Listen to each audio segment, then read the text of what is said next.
प्रज्ञा जी, क्योंकि आप इसे कहा तो ये धब्बा हटेगा कैसे? लेकिन पुलिस तो लगातार खुद ही अपनी वो ये कह रही है कि भैया गवाहों के बयानों में कॉन्ट्रडिक्शन है, लेकिन यहाँ तो पुलिस के खुद के ही बयानों में कॉन्ट्रडिक्शन यहाँ पर है। 5 दिन बाद तो ये पता चलता है कि 5 नहीं बल्कि 7 आरोपी थे। अभी हो सकता है कि 5 दिन और लगे कि ये सातों उसी गाड़ी में थे भी या नहीं, या कुछ और था। अभी हो सकता है कि 5 दिन और चाहिए होंगे पुलिस को इसके लिए भी। हिमानी जी, ये घटना, एक्सीडेंट, मर्डर जो भी है, ये बहुत ज्यादा दुखद है, लेकिन इससे ज्यादा दुखद इसका इन्वेस्टिगेशन होता जा रहा है।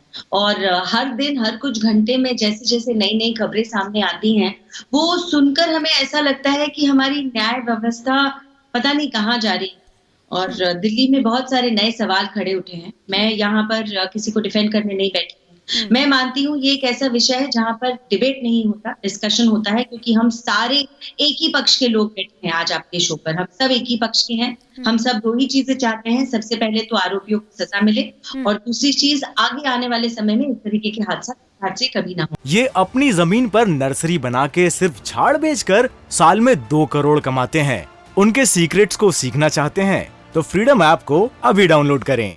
इसके लिए बहुत आवश्यक है कि जिस तरीके से इन्वेस्टिगेशन हो रहा है वो ट्रांसपेरेंट रहे, उससे अपडेटेड रहे, और इस इन्वेस्टिगेशन में जितने लैप्सेस हुए हैं और इन लैप्सेस के लिए जो लोग जिम्मेदार हैं, उनके ऊपर कुछ अकाउंटेबिलिटी, जिम्मेदारी फिक्स करी जाए और उनको कुछ पनिशमेंट दी जाए, क्योंकि वरना आगे आने वाले समय में लोगों का भरोसा पुलिस पे उठ जाएगा। और ये मुझे देखकर सुनकर बुरा इसलिए लगता है, मैं खुद एक पुलिस परिवार से आती हूँ, और अगर पुलिस 31 दिसंबर की रात को भी इस तरीके से एक केस को हैंडल करती है, एक यंग लड़की जिसके बारे में कितना ही डिस्कशन हुआ है, मतलब कभी तो विक्टिम शेमिंग हुई है यहाँ पर, कभी उसके दोस्त के ऊपर उंगली उठी है। चलो मैं उसको दोस्त नहीं कहूंगी, लेकिन यहाँ पर विटनेस का आई अकाउंट उतना जरूरी नहीं है जितना पुलिस का रिस्पॉन्स जरूरी है। यहाँ पर विटनेस का आई अकाउंट प्रेजेंटली उतना जरूरी नहीं है जितना आरोपियों को सजा दिलाना जरूरी है। तो यहाँ सवाल बहुत सारे खड़े होते हैं और सोसाइटी सवाल बहुत खड़े होते हैं। मैं 3-4 चीजें बहुत जल्दी जल्दी हिमानी जी बोलूंगी। सबसे पहले स्ट्रीट लाइटिंग। आप जितनी भी सीसीटीवी की फुटेज आपको मिली है, पहली बात तो वो कम है, और जो दिख भी रही है उसमें क्लैरिटी नहीं है। Street lighting is a major issue in Delhi, in all parts of India. इसको दिल्ली सेंट्रिक भी नहीं करना चाहती मैं, क्योंकि राजनीति के ऊपर हमको उठना पड़ेगा। नहीं, लेकिन जब आपने ये कह दिया परविंदर जी तैयार हो गए हैं, राजनीति वहीं से शुरू हो जाती है। लेकिन फिर भी आप अपनी बात कंप्लीट कर लीजिए, आप कंप्लीट कर लीजिए।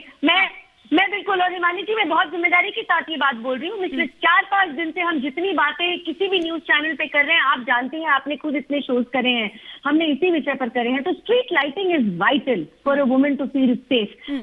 सुरक्षा के लिए सबसे सिंपल और सबसे पहला कदम रोशनी होता है। दूसरा, सीसीटीवी की बात हम करते हैं, बेटर पब्लिक ट्रांसपोर्टेशन की बात करते हैं। कोई पीकर गाड़ी चलाना ही क्यों चाहता है? हम समझा के नहीं पाते हैं समाज में। और एक और बहुत अहम सवाल, पुलिस टू सिविलियन रेशो हमारे देश का, पुलिस रिफॉर्म्स का विषय। और क्यों ऐसा है कि एक सामान्य नागरिक पुलिस के पास जाने से घबराता है? जो लड़की अपने आप को दोस्त कहती है अंजलि की, उसको चलिए पुलिस से बात करने में डर लग रहा था, पर क्या घर जाके अपने माता पिता से बात करने में भी डर लग रहा था?